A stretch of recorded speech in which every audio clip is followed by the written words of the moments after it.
On today's show, Germany takes home the crown in EuroBasket, and then we look ahead to some season-defining questions with NBA Media Day just 2 weeks away. That's all straight ahead on today's edition of Locked On NBA Game Night. When that final buzzer rings, you know it's time for Locked On NBA Game Night. All the post-game reactions to every game across the league, every single night, with insights only the hosts at Locked On can provide. It's the true NBA fans' one stop for all the action. Every game, every night. It's Locked On NBA Game Night. Tipping off now. What's up, everybody? My name is Danny Cunningham, and you might know me from Locked On Cavs. You might know my partner, Swipa, from Locked On Nuggets. And thank you for making today's edition of Locked On NBA Game Night your first listen. Thank you for making it your first listen every day. You can find us anywhere you get your podcasts, Apple, Spotify, or anywhere else. And, of course, on YouTube as well. If you're watching this right now, do us a favor. Hit that thumbs up button for us. Click subscribe. Hit that notification bell so you don't miss the latest from us. Of course, this show, a proud part of Locked On Podcast Network, your team every day. And today's episode brought to you by FanDuel. Right now, new customers can bet just $5, and if your bet wins, you will get $300 in bonus bets to use across the app. Download the FanDuel app today. EuroBasket concluded on Sunday, Swipa, with Germany defeating Turkey 88-83. Some clutch play from Dennis Schröder down the stretch to give the Germans the EuroBasket crown. Really an incredible game to wrap up what was a great EuroBasket tournament. Phenomenal. I thought Germany and Turkey proved to be the best teams in the EuroBasket tournament. They looked amazing. I thought that they played out of their minds in some of these games. Germany, they really rallied versus Slovenia when, Luka Doncic gave them all that they could ask for, all they can handle.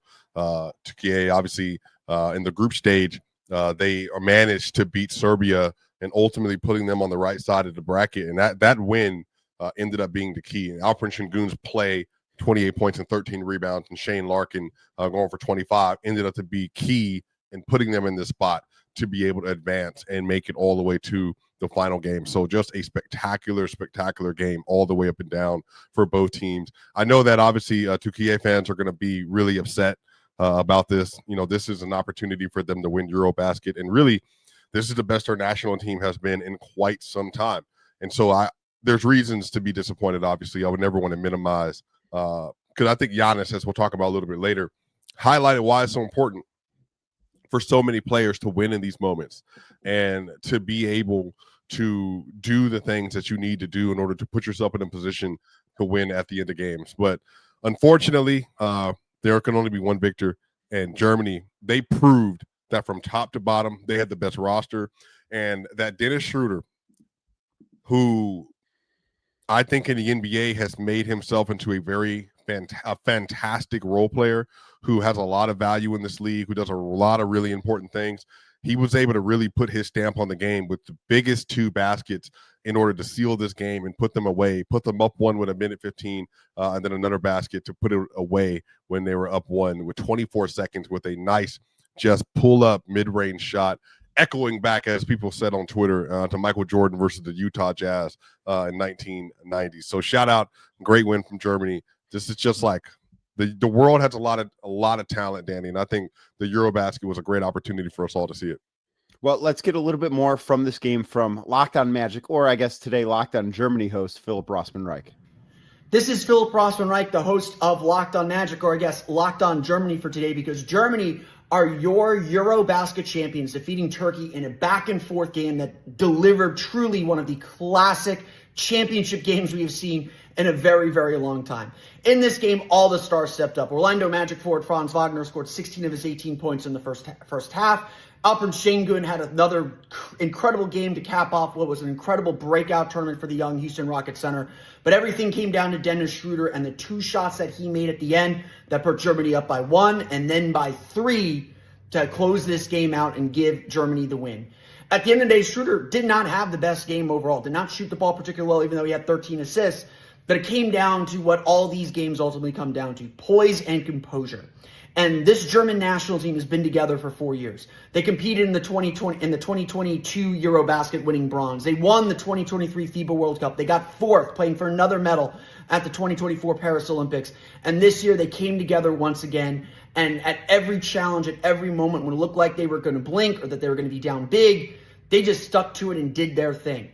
Germany truly has the heart of a champion team, and like Spain for so many years, you just cannot make them blink, and they're going to be inevitable and come for you in the end. And in the end, Germany is the one lifting the trophy, wearing the gold medals, and celebrating a EuroBasket championship with just 2 weeks to go until the NBA season begins.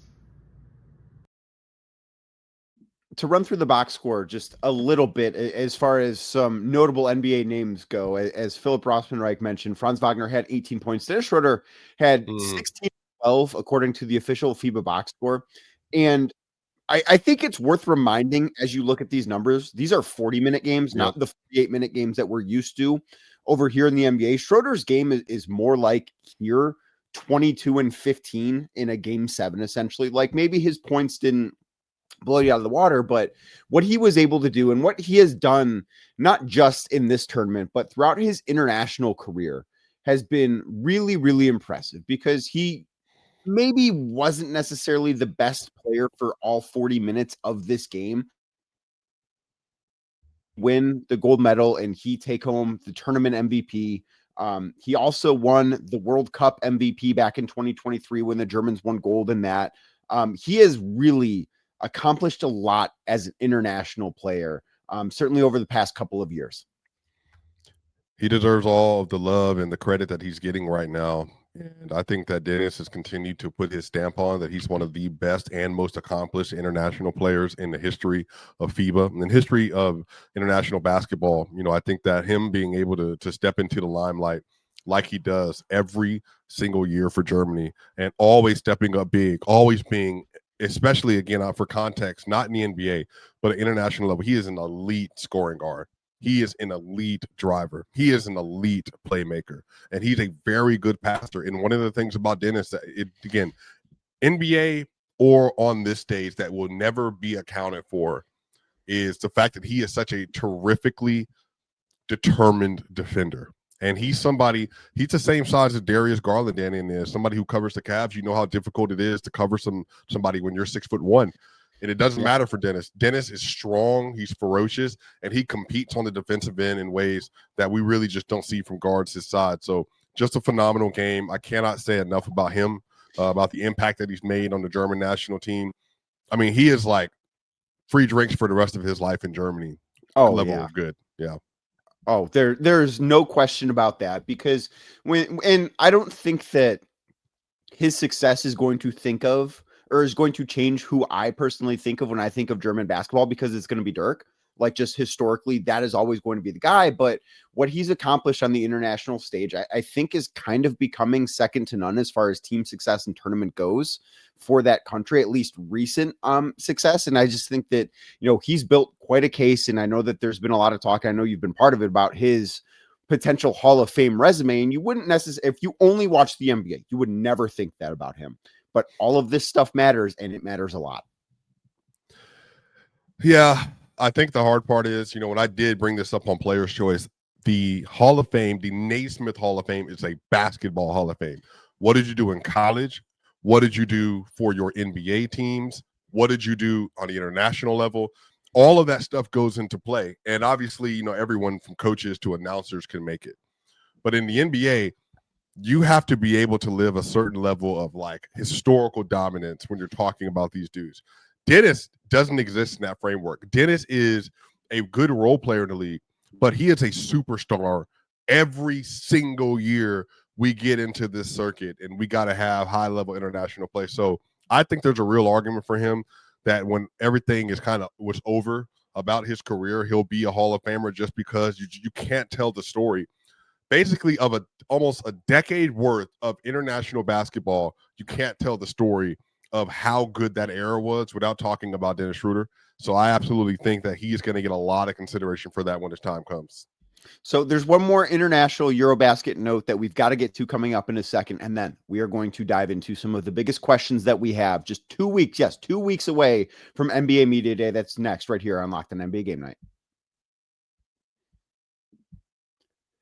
Today's show is brought to you by FanDuel. FanDuel is, of course, America's #1 sports book. It's the place to go. And why is it the place to go? Because NFL season is here. We had some great games on Sunday. Depending on what time you're watching or listening to this, there might be a great game going on right now, Sunday or even Monday. FanDuel making sure that you're ready for kickoff with a can't-miss offer as well. Because right now, new customers can bet just $5. And if your first $5 bet wins, you will get $300 in bonus bets to use all across the app. FanDuel is one of the very first places I go every single Sunday morning because they have so many props, so many specials, so many great boosts that you can check out and make your Sunday all the more exciting. If you're ready to play, maybe Monday Night Football going to be your jam tonight, or depending again what time you're listening to, maybe Sunday Night Football, you have a chance to jump in live.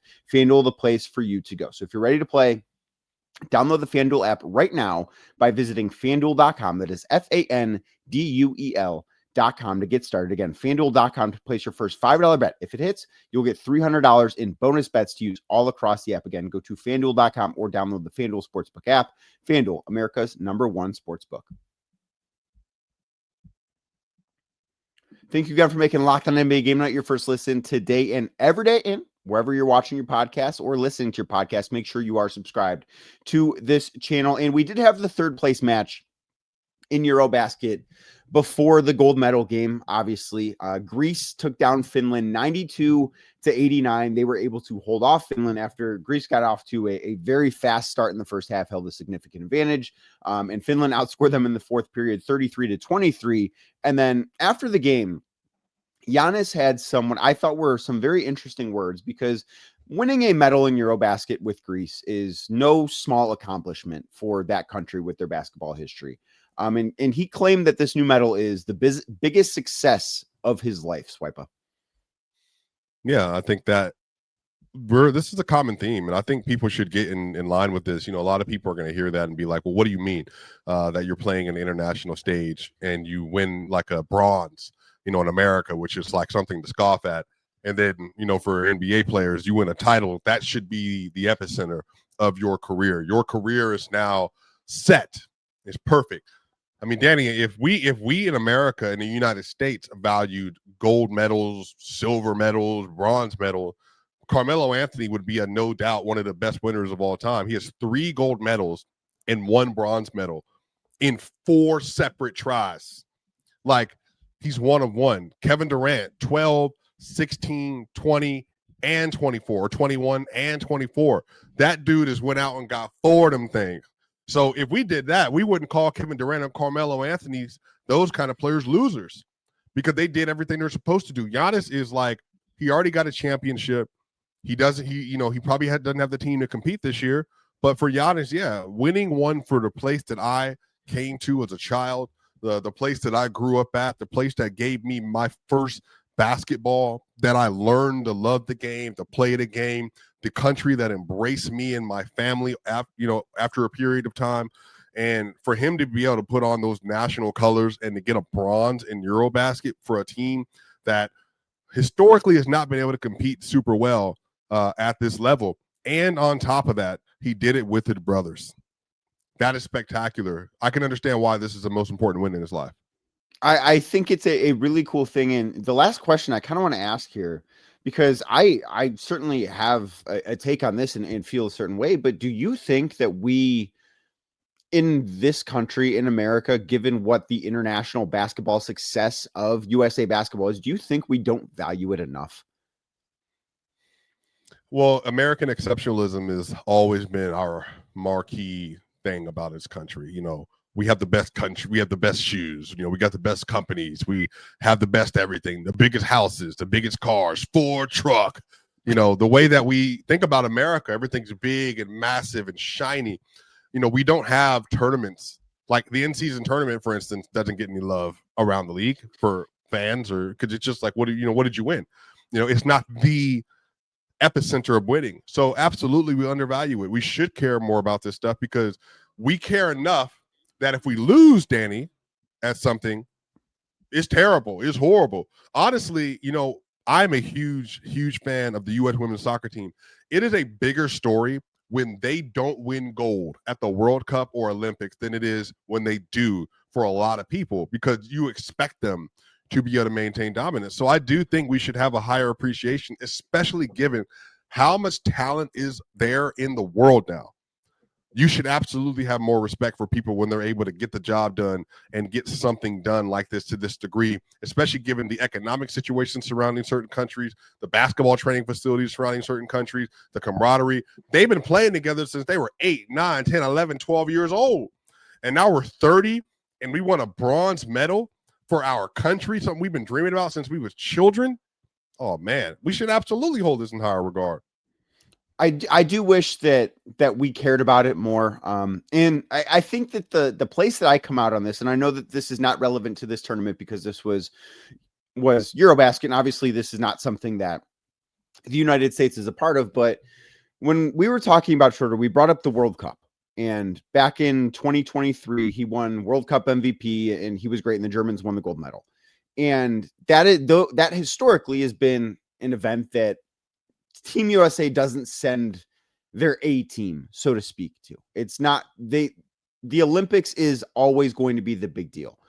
I just wish there was more than one big deal as far as an international tournament that United States played in more than once every 4 years. Like, I wish that we got the opportunity to see that more frequently than we do, because I do think it's a really cool thing to care about. I think it's a really cool thing to watch the guys that our country views as the best players from here play together. The fact that we get it for essentially 6 games every 4 years kind of makes me feel a little shortchanged, because I imagine if you are from one of these European countries playing in EuroBasket, you get to witness this so much more frequently. I think that's one of the things too that might make it a little bit more special. So often, at least in America, we think of scarcity as like a good thing. It means that it means more. But in reality, I think that if there was a little bit less scarcity with this, I think it could be a thing that makes us care more, because we're actually used to it a little bit more. Yeah, I think that would help. You know, if we had more opportunities to see our players play in tournaments like this. But, you know, I guess to make sure to highlight the main storyline, you know, Greece, they bounced back from a really tough loss to Turkey. And Giannis had one of his worst games as a player ever. 12 points, 46% from the field going into the fourth quarter. Danny, I want to say 8 points on 40% shooting. He had 5 turnovers that game. And for him to especially to get 30 and 17 the next game versus Finland, and to be able to put that kind of performance together, man, I mean, Giannis just, I think he went out and he played his best foot basketball when it mattered the most. And being able to do that with, like I said, with your brothers, you know, Giannis is a family man. His wife and his kids were in attendance.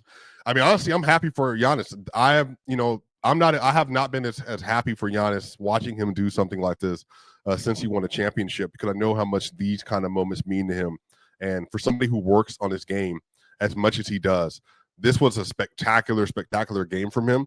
And to see him be able to close it out, by the way, with free throws to ice the game and put it away, Giannis got a chance to tackle some more things he struggled with over the course of his career. Again, there's literally like perfect Disney movie level finish for Greece. It's like, yeah, the underman team, you didn't get it done to win the gold, but you know what? We can send you off into the title run with the music. And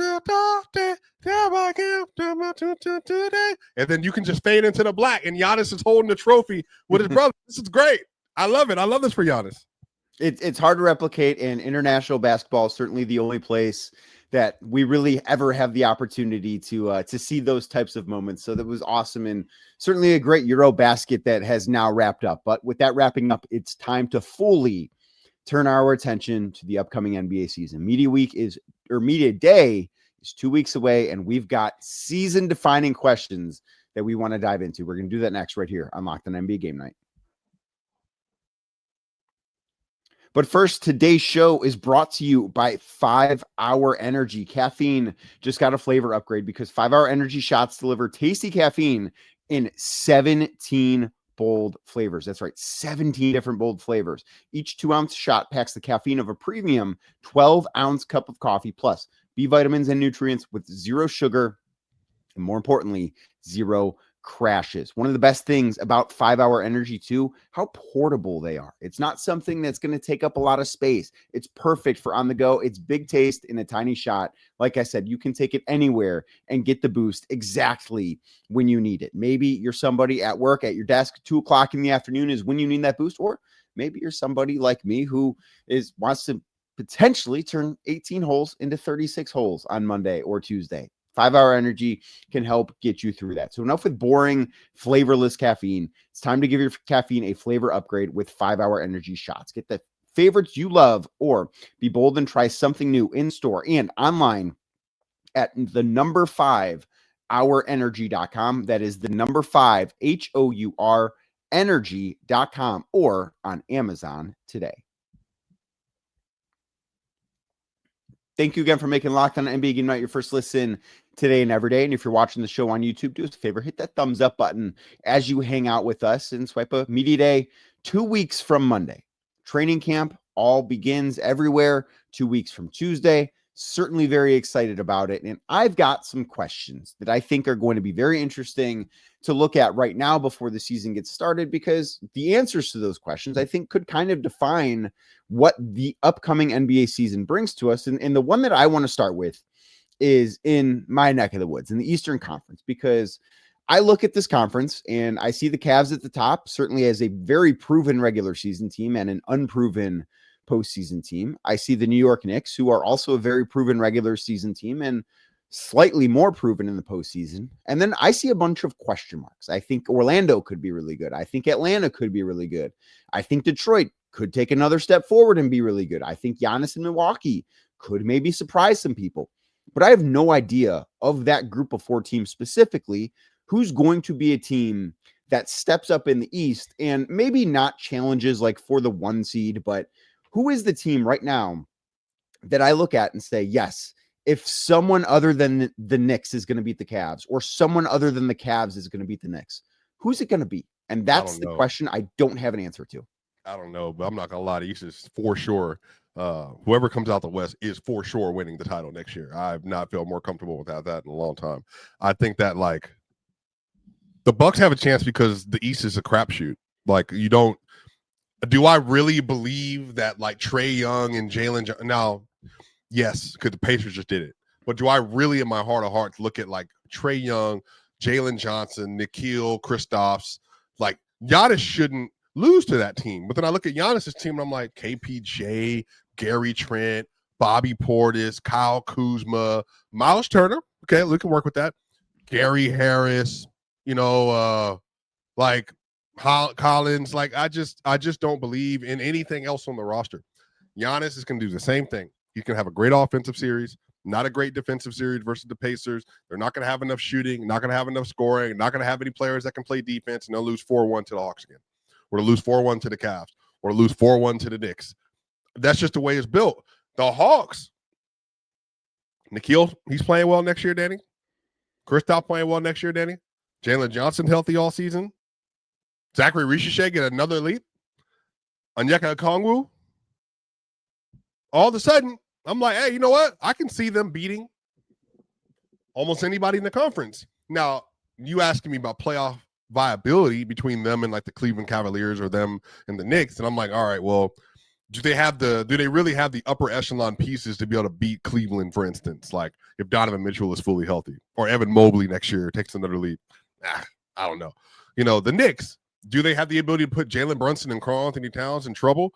And then they're going to get some kind of crazy shooting night from Josh Hart out of nowhere, or one of these players.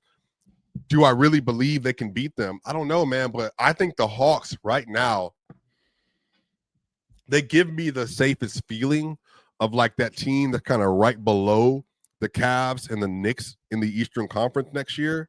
But it's because all of their parts from 1 through 10, they kind of work together. And I think that this could be a year where Kristaps Porzingis and Trae Young, they're able to open up the floor so much that Jalen Johnson almost has no other route but to be an all-star next year.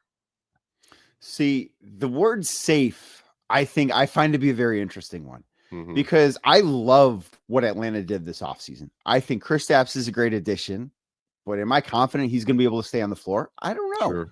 I think Jalen Johnson is an all-star caliber player at the very least, if not potentially an all NBA caliber player. Maybe not this year, but in the near future.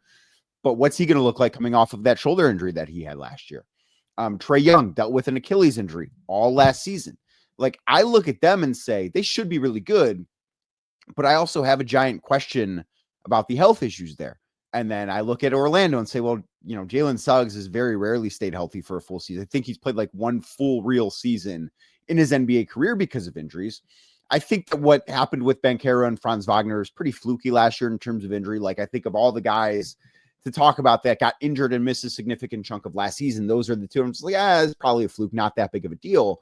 But I almost look at Orlando with the addition of Desmond Bane and think that might be a safer pick. But I could see how Atlanta might have higher upside if everything clicks and everyone's healthy there. What will be the player that swings your opinion of Orlando the most? Like, if this player takes a step, then it's like Orlando could be in the tier with Cleveland and the Knicks next year. So this might be a little bit out of left field, but I think it's Anthony Black. Because I know what I'm going to get from Paolo Banchero. Like, Paolo's awesome. If he's healthy, he's going to be an all-star, and he's going to be in the conversation at the very least for an all-NBA spot. Yep. If Franz Wagner's healthy, he is all-star caliber. I don't know that the Magic are going to get two. If Jalen Suggs is healthy, he's a very good player. Yeah. And Desmond Bane is a very good player too. But I look at that team, and they are missing a point guard. They are missing somebody that can play make for himself and for others. Maybe it is Anthony Black this year. I don't know. Like, I don't necessarily believe it is. And that's maybe why I'm not as high on the Magic as some others. But if he hits, like if he really takes a step forward this year, I think that is the guy. And of course, you know, Jalen Suggs has to stay healthy too, because we have seen that team just be drastically different when he's not healthy. But then, you know, the perfect trade is sitting right there, brother. It's sitting right there between Cleveland and Orlando. Darius Garland, Jalen Suggs. It's literally right there. It's perfect for Orlando. It's not perfect for Cleveland. How? Because Jalen Suggs is a guard that can't stay healthy and does not have the offensive production that Darius Garland does. No, but he's like the Cavs' issues are not defensively. The Cavs' issues in the postseason have been on the offensive end of the floor. I mean, and the inability to stay healthy. Jalen Suggs does not fix either. Darius Garland been hurt back-to-back postseasons too. I'm saying, but Jalen Suggs does not fix either of those things. He doesn't make them better offensively in the postseason. By far, much better with Jalen Suggs and Evan Mobley and Jared Allen. And now D-Mitch can be what D-Mitch is. Truly. Not offensively, they're not. I think offensively they're still going to be good, but like I think the Thunder aren't really great offensively in the playoffs either. I think the issue is their defense is so freaking amazing, and SGA just have to hit over the top shots. You know, I think. Look, I'm not saying it's going to happen. That's more so a theory for me. But Darius Garland, I said this last year, by the way, when I said he should have been third team All NBA, because you know how I feel about Darius Garland. Right. I think he'd be perfect for the Magic. I think Jalen Suggs or like one of those players would be perfect for what's happening with Cleveland. I feel like they're just kind of there needs to be a mix between those two a little bit.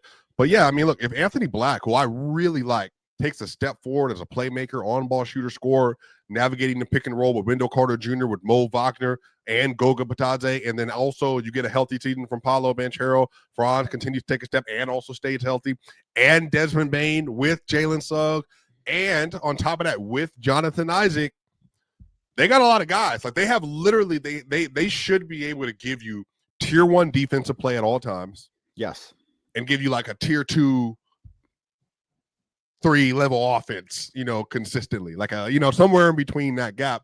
I think they could be really freaking good next year. But to your point, Anthony Black, or maybe we get what if we get like a Desmond Bane without John Morant? If you don't know about Memphis, go look at Desmond Bane without John Morant. You get a Desmond Bane that's a true, legitimate combo guard with that team. I think all of a sudden we're talking like Eastern Conference Finals with the Magic. I think that is certainly possible, and that's why it's a great question that's going to kind of help determine what this year looks like. Do you have a question that you are very curious how it plays out? Yeah. Why won't the Raptors be a playoff team? Ooh, you know, they have I don't know. One through 10. They're loaded for the most part. I mean, loaded relative to a playoff team, right? They have all NBA level player Scotty Barnes. They have a borderline all-star level player in RJ Barrett, borderline all-star level player in Brandon Ingram. Emmanuel Quickly's good. Jakob Poeltl's good. And then if you look like the rest of the roster and you're like, they might not be great in every situation, but they're really good depth players for what that team needs. And I think that Jamal Shed takes a step. Ochai Agbaji, who's like a tweener forward, Jamison Battle, Mogbo. And then on top of that, you're also looking at Jacoby Walter and Grady Dick. That's like a really, really good roster. What's stopping them from being a top 6 seed next year? I don't have a great answer for that. Like on paper, you look at it, and I think that you're probably a little bit higher on Scotty Barnes. Like I would be very surprised if he makes an all NBA team this year. Like if he makes an all-star team in the East, I don't think that's crazy. He's obviously done it before. If he's named a top 15 player for this season, I'd be very surprised if that happened. So I think you're a little bit higher there, but I look at that and say, okay, well, Brandon Ingram's health might be the thing that is the answer to that, because he is somebody that obviously has had durability issues at different points throughout his career. Obviously last season, he did not play a single game for the Toronto Raptors after they made the trade for him. So that might be the answer there. Or I could also come back and say shooting, because I look at Scotty Barnes in particular. Yeah, facts. As that's the thing that I do think is keeping him from being that caliber of player. For his career, a 30% three-point shooter. Last year, shot 27% on three-pointers on just under 4.5 attempts per game. If you're going to be the guy, I think you need to be a perimeter player. I think you need to be a little bit better than that in that area. Yeah, we'll see. You know, I'm excited to see it nonetheless. I think it should be a fun season in the Eastern Conference, and one of these young teams will surprise us next year. Yeah, it's going to be one of the Hawks, one of the Magic, or one of the Raptors. One of them makes the Eastern Conference Finals, or then all of a sudden the Raptors like a top 5 seed or something next year. Well, I'd be stunned if the Raptors make the conference finals. I don't see that in the cards. The other two, I see a pathway there for the other two. The Raptors, I'd be very, very stunned. But as we get out of here, I want to remind you again, make sure you hit that thumbs up button if you're watching on YouTube. Thank you for watching along with us. Make sure you're also subscribed to this channel. It's the very best way to help grow the show. And if you're listening wherever you get your podcasts, do us a favor. Make sure you're subscribed. Apple, Spotify, anywhere else. Also, be a friend. Tell a friend. Make sure a friend is subscribed as well. Show will be back tomorrow as we keep looking ahead to the upcoming NBA season.